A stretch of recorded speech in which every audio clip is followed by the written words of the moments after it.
Hello guys, welcome to Tech Sunjay YouTube channel. Today you will know how to customize the status of our WhatsApp application.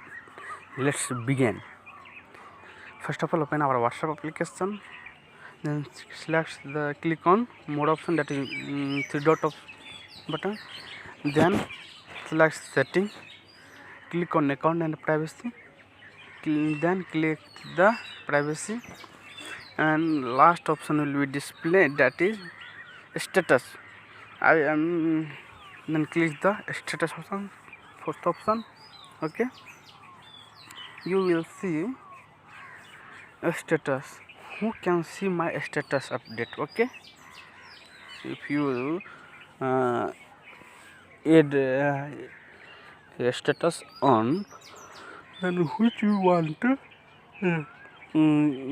first option is my contact. If you save contact list in your phone, then you will see only your WhatsApp status.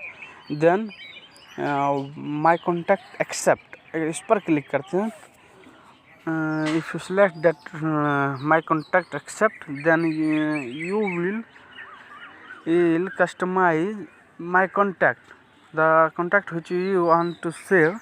Then accept means select the mobile number which we do not allow to see your WhatsApp status. Okay, then third one is only share with.